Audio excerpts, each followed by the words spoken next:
Egypt's President Sisi discusses Gaza ceasefire, Lebanon stability, and Syria with US officials.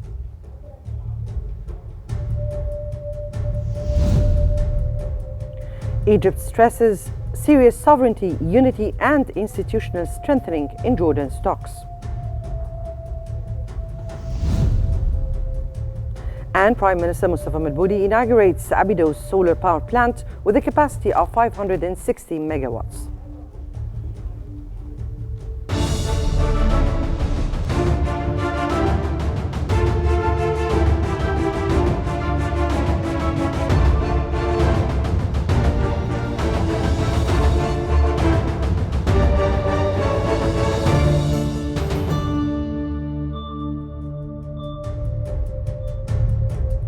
You're watching the latest updates from Egypt on Qnews. Let's move to the latest developments. Egyptian President Abdel Fattah al-Sisi has discussed efforts with visiting US officials to reach a ceasefire in Gaza and a detainee deal in the Palestinian enclave. Ambassador Mohammed Chenawi stated that the meeting also addressed preserving the ceasefire in Lebanon as a foundation for regional calm and reviewed developments in Syria. The officials who met with President Sisi in Cairo included US National Security Advisor Jack Sullivan and US Middle East Envoy Brett McCork.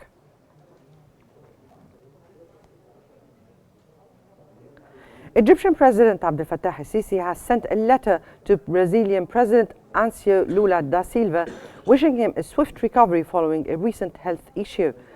In his message, President Sisi expressed heartfelt wishes for President Lula's swift recovery and return to his duties, praising him as a distinguished leader and advocate for justice and mutual respect among nations.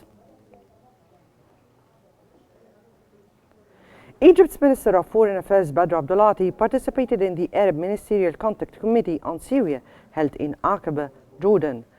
Ministry spokesman Ambassador Tamim Khalaf stated that Minister Abdulati reiterated Egypt's position, stressing the importance of supporting the Syrian people during this critical time, preserving Syria's territorial integrity, respecting its sovereignty, and strengthening state institutions to better serve the population. Egypt and China have issued a joint statement at the conclusion of the fourth round of their strategic dialogue. The round held in Beijing and chaired by Minister of Foreign Affairs, Immigration and Egyptian expatriates Badr Abdulati and his Chinese counterpart Wang Yi. So the two sides exchanged views in a profound and comprehensive manner on Chinese-Egyptian ties, as well as a host of regional and international issues of mutual interests.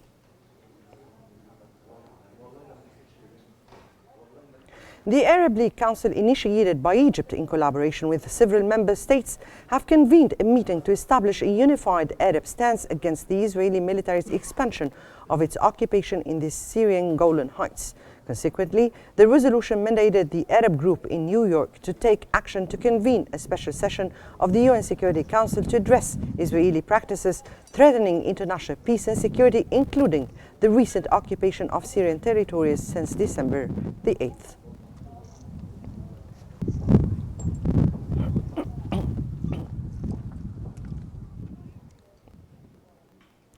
President of the Republic of Sierra Leone, Julius Maada Bio, has applauded Egypt's effective capacity building role in his country, expressing hopes to expand the scope of cooperation. In talks with Egypt's new ambassador in Freetown, Rasha Suleiman, Julius Maada Bio praised Egypt's coordination with Sierra Leone and its role in regional and international forums. Suleiman affirmed her commitment to strengthening bilateral ties, especially following the 3 MOUs signed this year.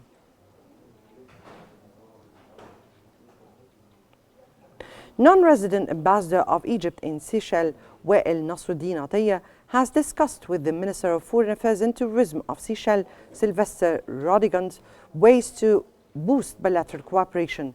The Egyptian diplomat said that Egypt attaches great importance to enhancing cooperation with Seychelles, adding that Cairo is focused on continuing training and capacity building courses for cadres in Seychelles. He expressed the keenness of several Egyptian companies to explore investment opportunities in the Seychelles market.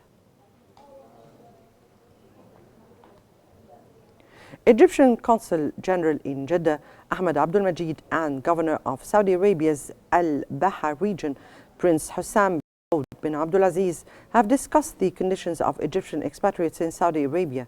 The two sides also discussed ways to promote bilateral cooperation and support initiatives aimed at achieving further progress and prosperity for people of both countries. The Saudi official hailed the deeply rooted ties between Egypt and Saudi Arabia. Additionally, the two sides have discussed a range of other issues of mutual interests. Egypt's ambassador in Monrovia, Ahmed Abdulazim, has said that Cairo is keen to provide support to state institutions in Liberia. In a meeting with Chief Justice of the Supreme Court of Liberia, Sia Nyanwa, the two sides discussed ways to boost bilateral cooperation and exchange experiences regarding the constitutional principles of both the Egyptian and Liberian constitutional courts. Director General of the Department of Antiquities Repatriation at the Ministry of Tourism and Antiquities, Shaban Abdel Gawad, emphasized that the political leadership is paying greater attention to the recovery of Egyptian artifacts from abroad. Shaban revealed that among the recovered artifacts is a wooden coffin containing a mummy along with a collection of colorful cartonnage pieces once used to cover mummies. He also stated that thousands of artifacts have been recovered, including 5,000 from the US and 114 from France, with efforts ongoing to reclaim more.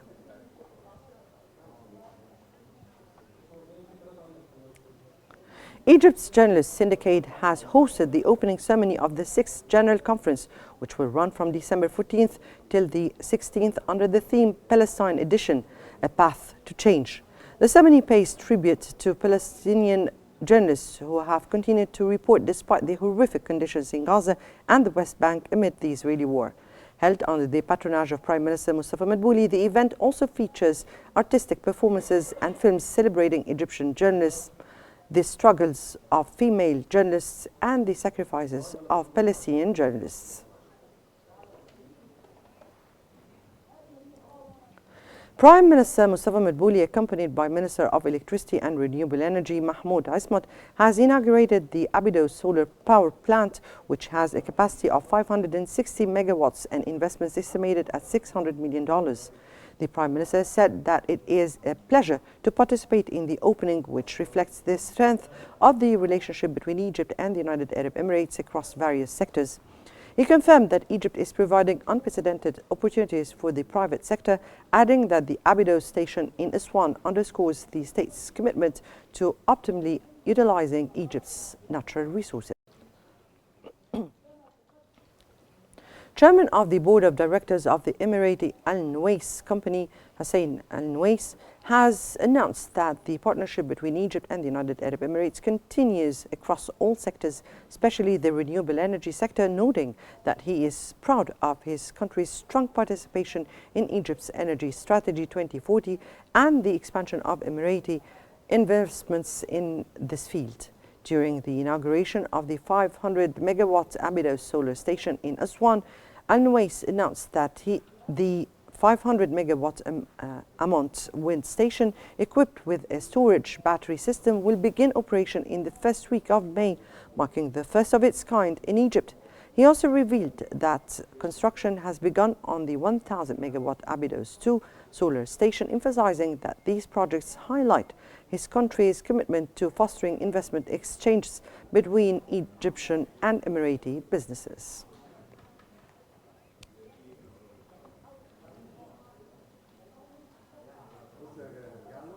Minister of State for Military Production Mohammed Salah Din Mustafa has reported that military production companies saw a 14% revenue increase 2023-2024 with a 44% growth compared to 2022-2023. Minister Mustafa reviewed the company's performance in areas such as income, production, sales, inventory, and workforce. He also instructed companies' leaders to optimize technological material and human resources to improve performance and productivity.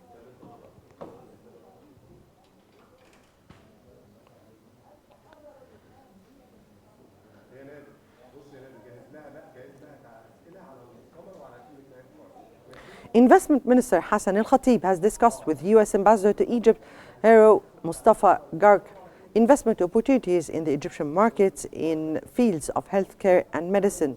Minister Al-Khatib stated that the government aims to double the number of hospital beds from 142,000 to 300,000 and support private sector investments in the universal health insurance system. He also highlighted efforts to attract foreign investments through infrastructure projects and trade deals.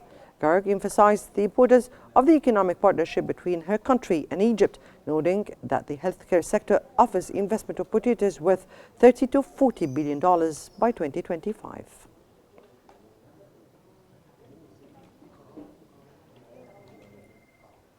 Minister of Planning Rania Al-Mashat has emphasized Egypt's significant role as a platform for collaboration among diverse partners in advancing the transition to a green economy.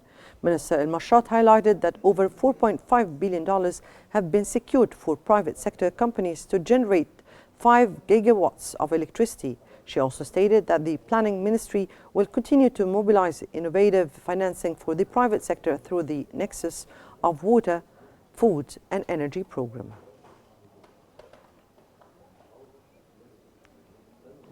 Minister of Petroleum and Mineral Resources Karim Badawi has witnessed the signing of 3 strategic agreements to upgrade the factories of Abu Qir Fertilizers Company. The deal were signed by MPS Co. of the United States to import green hydrogen and ABB Group to reduce natural gas consumption. The agreement aimed to support Abu Qir Fertilizers Co.'s plans to achieve sustainability, reduce carbon emissions and enhance energy efficiency.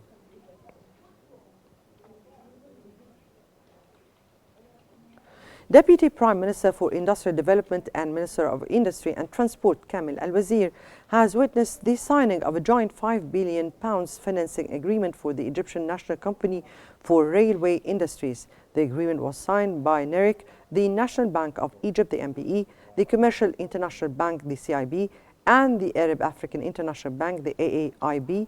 The NERIC factory is Port Said covers 300,000 square meters in 3 phases. The first phase, under construction, will produce railway and metro cars.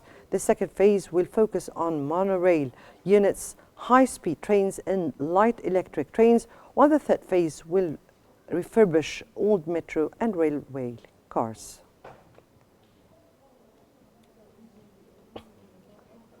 The Egyptian Meteorological Authority forecasts a mild day tomorrow with cooler temperatures expected in Greater Cairo, the Delta and northern coast. The weather will be moderate in northern Upper Egypt and warm in South Sinai and southern Upper Egypt.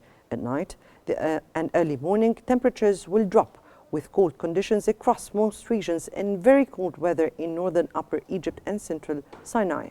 The authority also expects misty conditions on some roads and dense fog over central Sinai.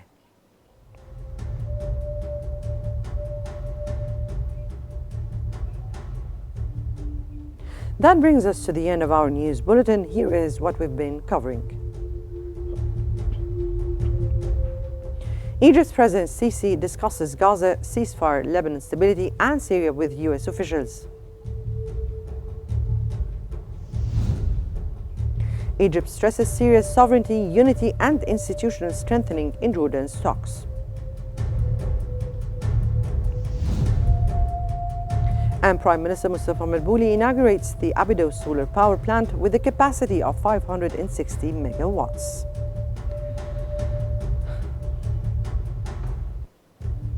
That's all for now. Remember to stay updated by following Qnews for the latest developments. Many thanks for watching.